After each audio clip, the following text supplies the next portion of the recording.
Welcome to the Hyperbeat podcast. Each episode, we chat with fitness professionals to get the story behind the business they created. Alright guys, welcome back. I'm your host Nick Tate and this is episode 12 of the Hyperbeat podcast. Today we chat with owner and founder Miki from the Australian Athletics Centre based in Flinders Park, South Australia. A little bit of background, the AAC are a high performance facility dedicated to maximising an athlete's performance and minimising the risk of injury. We had a great chat with Miki touching on how and why he started AAC, his training philosophy and the importance of brand in a crowded marketplace. My first question to Miki, how did you know health and fitness was the career path for you? From the start of high school, I was involved in volleyball. I was fortunate enough to be at Parallawi where we had the state under-19 coach. He was actually a year 12 coordinator. Mm-hmm. So it got me straight into volleyball, and then it developed really from there to get a passion in how to get better physically. I wasn't exactly the most talented athlete in the world, so I was going to look at really any avenue to get myself better. I think I started out weight training when I was about 16 years old, not really knowing what I'm doing, but I actually ended up getting a membership and a little bit of personal training outside of a private facility that was dedicated to athletic performance, especially in children. Okay, cool. And really the passion grew from there, where I actually went on to study clinical exercise physiology at uni. Okay, so did you always have in the back of your mind that you wanted to branch out on your own and start your own business? It was in the back of my mind, but really I was more than happy to take any positions on board. I think everyone has the image of working for like the Adelaide Pros or Port Adelaide Football Club at one stage in their career, at one stage in their study or their career. So I was really open to anything in the first year or two of university. But as I went a little bit further, I realised I was a bit selfish and I liked to do things my way. And I didn't exactly know how I was going to get there, and really didn't come until after I finished uni that I had a bit of an idea of how I can actually get something started on my own. So how did you go about starting something on your own? Initially, when I got out of uni, for probably about the first 3 or 4 months, I was doing about one session a week. It is hard to find it on your own, so I didn't get employed anywhere. I didn't really put my resume out anywhere apart from one job. After I got declined for the job, I burnt my resume just because I didn't want to go through the whole process of being rejected for another job. Okay. Like I said, I was doing one session a week, and then I ended up, one of my former clients from a facility that I did a little bit of private coaching at, he said that there's been a position at a SANFL club, Norwood Football Club, for their rehab coordinator position. Yep. And that got me in the door there initially. Now, that's not something that paid great amounts, but at least got me in the door working with athletes and working with the population that I wanted to actually work with. About a month later after that, I went down to the newest Anytime Fitness that had opened up in local to my area. I went down there. It had been open for about 5 or 6 months, trained there for about a month, and I ended up just talking with the manager, and he just, we were just in discussion, and he said, look, I'm actually looking for someone to hire on as staff, not necessarily as a trainer, just someone to literally work behind the desk, make some sales calls, customer service, whatever it may be. And I was more than happy to do it, as I say, just because I needed a source of income. Yeah, it also gets you into that industry as well, doesn't it? Absolutely. Don't worry. I'm very similar to a lot of people, a lot of students that were in my position, where I had the view of, no, I can't work out of a 24-hour facility because that's not how training should be, where I was in the completely wrong frame of mind. I really just needed to be working with anyone that I could at that stage, build up a little bit of knowledge about how to train people, how to communicate with people, and then really go from there if I wanted to discover a passion for myself. Yeah, it gives you the opportunity to learn the ropes, I think, which is underestimated.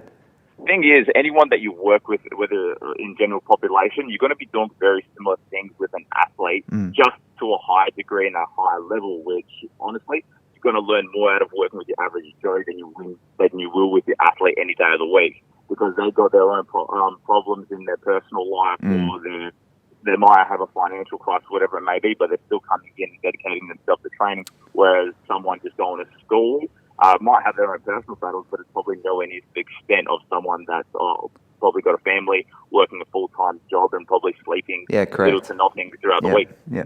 After I'd been in that role, so just mainly working customer service, it actually got to a point where the two PTs that were there had left the gym, and I kind of had to fall into the role where I actually needed to start training people. I was hesitant at first because I was really always hell-bent. Like I said, I wanted to work with one specific population, but well, honestly, the financial opportunity side came of it, and I was going to be silly not to take it because I needed to put my foot in the door in the industry somehow, at least in my first year. Otherwise, I would have been doing 0 sessions and literally just working as an admin person. Yeah, okay. So how long were you doing the personal training before you transitioned across to AAC? So what happened, because during uni, I was working a little bit at my cousin's and now business partner's bakery, and we're doing deliveries one morning. I believe it was in November 2016. So I'd already been doing personal training at Any Confidence for about 6 months at that stage, so a year out of my uni degree. And we're just talking back and forth. And we just had the idea, maybe we should open a gym. I had no experience in terms of opening a gym. I'd trained people before. I had no experience in that. He had no experience in the fitness industry whatsoever. But we just kind of had the idea. The next week, I believe, we're on a flight to Sydney to check out a few gym equipment suppliers. Oh, wow. That's how that eventuated. We just started putting ideas together, starting to see how much costs would be, whatever may happen, and could this actually be something that we could actually produce. We imagined that we'd hopefully be able to get it started up in the next 6 months, but I'm sure that just as yourself, once you go in the path towards opening the business, you realise there's a lot more things that you need to tick off before you can actually get started. Very true, yeah. Did you find a space straight away, or did you work out of a garage to start with, or how did you go from there? So the space that we're currently in today is the space that we ended up taking on, and we didn't start we didn't start until September 2017. There was probably about 2 or 3 locations that we looked at prior to that. They just didn't eventuate. It might have been that we just weren't there on time in terms of to take it up, or we just weren't prepared enough, so we never actually ended up taking those. And the building that we actually ended up getting, I said that he owns a bakery. It was literally about 200 metres down the road from the bakery. Awesome. So it was very convenient. If something were to go wrong, we always had someone there, because we always imagined that it would be more of like a studio facility where we'd be having the PTs mainly predominantly working out of there. But yeah, so we thought location-wise, that's a perfect scenario. But before anything could actually happen, I also had to tell my manager and my boss at the time, Anytime, look, I'm actually planning on opening up my own facility. And it took a couple months to actually conjure up the courage to actually tell him that. How did that conversation go? Took him out for a coffee, sat him down, and just blurted it out. I was probably a little bit nervous. Yeah, of course. Yeah. Expecting that he would be like, all right, pack up your bags, you're out of here, see you later. Instead, sits back, pulls up his chair. He's like, Mickey, what's your plan for this? How are you going to make this successful? Oh, that's awesome. Honestly, he had my back from that, and I cannot thank him enough. If he actually didn't let me go there, if financially I would have been in a worse position. And also, there's a lot of areas that I hadn't ticked off the boxes in terms of starting your own business and things to be aware of before you go into business. So he gave you some grounding about how it would maybe play out? Absolutely, and just he gave me a little bit of an idea of what he went through and some of the even emotional battles that you go through running a business. You're not going to be happy every single day. I can say there's probably been days that I've felt worse than better about my business. What am I doing? That question always comes up. Exactly, but you actually realise it's worth it because you're making a change to your life and other people's lives as well. Once that all happened, it was September 2017. We always went in with the concept, we're going to have contractors working out of there. I'm going to be working out of there myself. We're going to be mainly focused on athletic populations and also child training. So the two biggest factors in terms of who we train sports teams, sports clubs, and junior athletes. So our youngest client that's ever been in here is 6 years old. Oh, well, that's a good lead into let's get stuck into AAC and your services and what you actually do. So we're a performance facility that offers training to athletes and injury prevention training to athletes, as well as training for kids. So I mentioned the youngest client that we've had. We start kids as young as 6 years old, where the focus might not be specifically performance training, but getting them to enjoy and actually embrace physical activity as part of their everyday life. I think there's enough kids going around that either hate any kind of exercise or hate the word exercise, and they just don't get enough in. So as much as we like to cater to the performance athlete, if kids literally just want to train, run around the gym for an hour and do something, at least we know that they're going to get something physically beneficial from it, and honestly, emotionally beneficial from it, because we've seen kids achieve stuff in here that they never would have thought they could have. So if someone comes into your gym, I take it you're a little bit different to a normal. You're not just a gym. You offer more than what a normal gym would offer. What would someone be expecting when they come in and talk to you guys? Well, when they first come in, we always fit them down for at least an hour and a half sometimes, and we're literally just discussing what are their goals. One of the differences that we like to think that we offer to clients is the fact that when they come in, exercise isn't essentially the goal of what they're doing there. They have a goal that they want to achieve through exercise.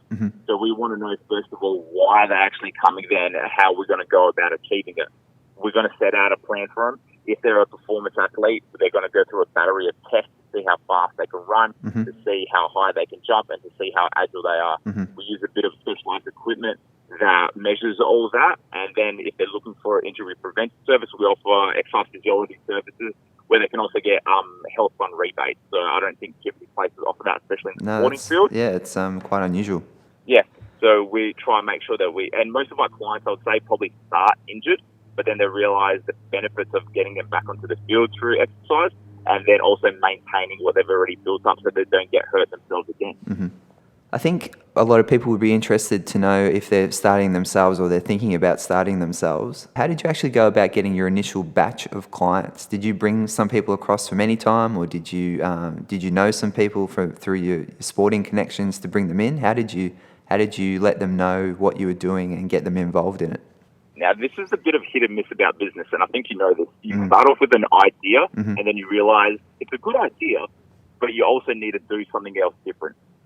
And as much as we loved offering personal training services, group training services to the athlete and kids, it wasn't enough to initially get someone out there. And one of the things the way that we initially did it to get clients, did I really take anyone from any time? Maybe about one or two people, just because it was more convenient for them. The rest I've still trained from over there. So I've had clients that have been dedicated over there for over 2 or 3 years now.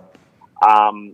But we initially said that we just wanted to hire out contractors out of here because we didn't have to deal with let's employ this person, let's employ that person. It was more of a headache for us, we felt, just because honestly we looked at what the rest of the industry was doing, and they were hiring out contractors or casuals, sometimes part-time, in this field. So you'd never really hear about a full-time training position for a coach or a strength conditioning athlete unless they're working for an Adelaide Football Club or a Port Adelaide Football Club. So for about 18 months, we'd gone down that path with some growth, but nothing to be like, oh God, this is going to get us over the line. We're going to be the next big thing in Australia. We can't wait to see what the next 6 months, 12 months is going to bring us. And then I got a little bit of a piece of advice from the owner of Physio down here in South Australia, Peter Flynn, and his partner, Andrew Zachariah. They mentioned about hiring full-timers and really building trust in your own coaches. So we put out an ad for a full-time coach, and we got an amazing response. Literally, I think it was about 50 coaches that literally just put their resume out there. Some of them that were already very much established, but they were working in contract positions. So what we've kind of discovered is the fact that not only do clients want to be looked after and athletes want to be looked after, but coaches want to be looked after in this industry as well. So how many coaches have you got working for you at the moment? So we just actually hired our second full-timer, knowing that this has only been 5.5 months now. We've still got 3 contractors that work here and 1 casual, but we're starting to go down the path of trying to look after coaches more by actually giving them a salary, because before, honestly, we put it out there, I can't think of too many coaches in South Australia or even Australia that would have been on any kind of salary, getting paid super, getting paid leave. So we kind of said, all right, we need to look after coaches because they're going to look after our business like it's their own. And each coach has a specific area that they look after? In terms of like their specialty, working with specific clientele, each one has their specialty. The most recent coach that came on, Jazz, he loves working with kids. He's got a soccer background, but he loves working with kids as well. Adam, the first full-timer that we hired, he actually did an internship over in Minnesota State. So he's had experience in America with some of the strongest gridiron players, baseball players, and I'm sure a whole other variety of sports, including wrestling. He's had that experience in America, so he knows how to get people strong. Awesome. Irrelevant what sport they play, he's going to get people strong, and he's had a good background in soccer as well. Myself, I've got an exercise physiology background. That's where that comes in. I know how to do injury prevention. That is my area. Mate, it sounds like you've got a balanced group of individuals there. Look, yeah, and I'm not even giving credit to the contractors, Victor, Callan, and also Shane, who have done their own part as well and are absolutely fantastic in their own. Plus Mia, our female that works here. They're all absolutely fantastic in terms of what they do, and each one has a specific area that they specialise in, and we try not to step on each other's toes. That's the biggest thing. As much as contractors can be viewed as, I'm trying to build my business, so if you're right next to me, you're almost competing with me. That's the last thing that we want to have in here. We want to build a culture where we're trying to help each other. Yep. Because at the end of the day, the whole reason that anyone got into this industry was to help other people. And if we can't do that by helping each other, then we're just being stupid about it. Mate, that's spot on. I mean, you guys are also going to learn from each other as well, which helps the whole group increase their knowledge base. Absolutely, mate. Like I've learned more from these coaches in here that I did through my whole degree or through training other people myself, just because they have that much experience elsewhere that I've literally never tapped into. I've never done an internship in the States. Listening about the experiences that Adam had over there has literally been mind-blowing and just opened my world to a whole different style of training and a whole different style of philosophy to training as well. Yeah, that's awesome. Miki, I want to, we'll finish off with, I always like to talk about how people go about their social media marketing and what they're doing to increase their awareness amongst their community. I notice you guys do a whole lot of, I call them short little clips on Facebook around maybe tips and ideas about training. What was the thinking behind those and how have they been working for you? Our thinking behind social media at this stage is pump out as much content as possible and as much quality content as possible. So we're minimum try to get out 2 or 3 videos a day or photos or posts a day. Stories on Instagram and Facebook can range from anywhere from 10 to 20.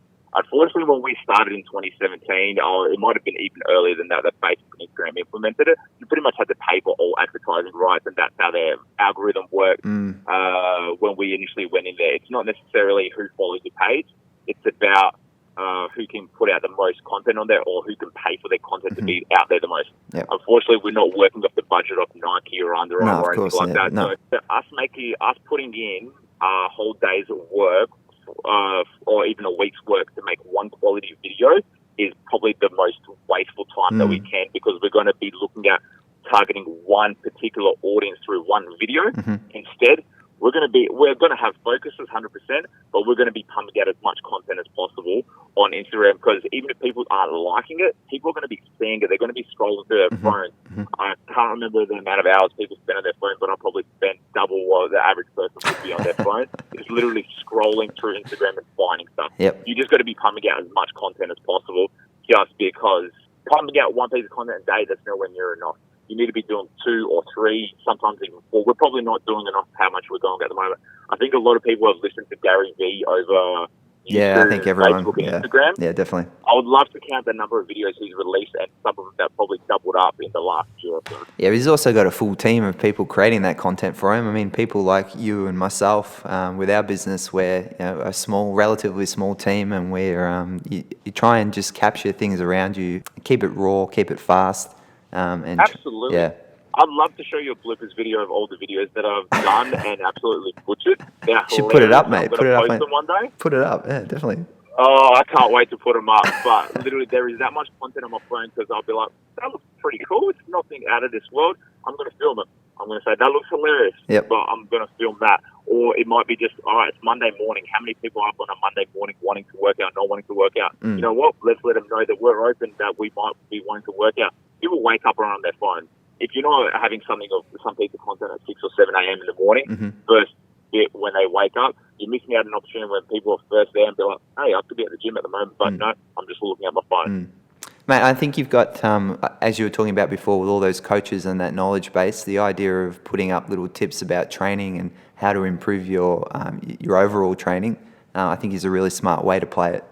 Oh, at the end of the day, as much as I've said you need to pump out a lot of content, you still need to pump out quality content. Don't get me wrong. We're not trying to put out anything that's necessarily, if I may use, shit in any way. Yep. But we don't need it to be the next No, of course not. groundbreaking sort of piece of evidence or piece of training advice that no one has ever heard of. Keep it simple and just reiterate that message over a long period of time. Yeah, and over time that encourages trust amongst your community and hopefully results in more people coming through your door. So it's a great... I would say the same thing for you guys. It probably took about 10 views on Instagram where your pictures start to come up in my feed. And I'm like, maybe I should actually get some merchandise from you guys. Oh, that's awesome, mate. So it is working, which is great. All right, exactly. So Miki, we'll round it off. If people want to follow you, get involved, get in touch, what's the best way to go about that? Instagram and Facebook, Australian Athletics Centre. Our website as well, australianathleticcentre.com.au. If they want to give us a call, if they want to ask any training advice, honestly, any platform is completely fine. We're more than happy just to have a chat. If people want specific training or online programming, we offer that too. But like I said, we're always down for people just calling us or getting in contact and just having a bit of a chat. Awesome, mate. Well, Miki, thank you very much for your time and being involved in the Hyperbeat podcast. We really appreciate it. Hope you had a good time. Thank you for having me, mate. No worries.